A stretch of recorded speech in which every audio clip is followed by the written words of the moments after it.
আসসালামু আলাইকুম। পেট হাউজের নতুন একটি ভিডিওতে সবাইকে স্বাগতম। আলহামদুলিল্লাহ, নতুন একটি পাখি নিয়ে আসছি।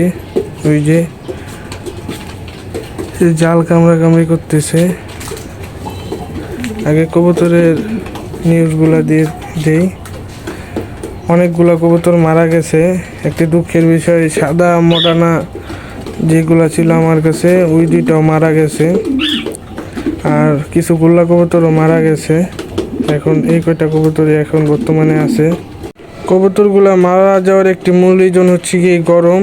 এই গরমের কারণে আর কি কবুতরগুলা মারা গিয়েছে। আমি মূলত ছাদে কবুতর পালি, যার কারণে গরমটা একটু বেশি এখানে। আর আমার না, অনেকেরই এই প্রবলেমটা হয়েছে। গরমের কারণে কবুতরগুলা ফার্স্টে খাবার খাওয়া ছেড়ে দেয়, তারপরে আস্তে আস্তে শুকিয়ে যায়, তারপরে টাল হয়ে যায়, তারপরে কবুতরটা মারা যায়। তো অনেক মেডিসিন দিয়ে অনেকভাবে চেষ্টা করছি, কিন্তু কোনোভাবেই বাঁচাতে পারিনি। মডার্না সহ কিছু গোল্লা কবুতর মারা গেছে। কিন্তু ইনশাল্লাহ অতি শীঘ্রই আরও কিছু মডার্না কবুতর আমি কালেকশন করব। আর আজকের মেন টপিক আমার নতুন পাখি, এটার ব্যাপারে বলি।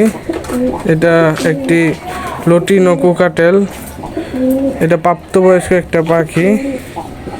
পাখিটা ফুল টেম। তো আমার বাসায় আরেকটা পাখি আছে, ওটা হচ্ছে গিয়ে ফিমেল হয়েছে, যার কারণে এটা মেল।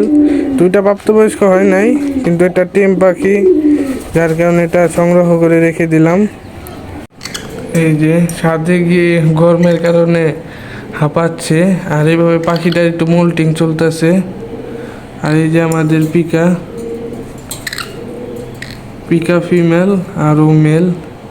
ইনশাল্লাহ পিকার এখন পর্যন্ত বয়স হয়নি, বয়স হলে ওদের ইনশাল্লাহ পেয়ার দিয়ে দেব। এই ছিল আজকের ভিডিও। সবাই ভালো থাকবেন। আসসালামু আলাইকুম।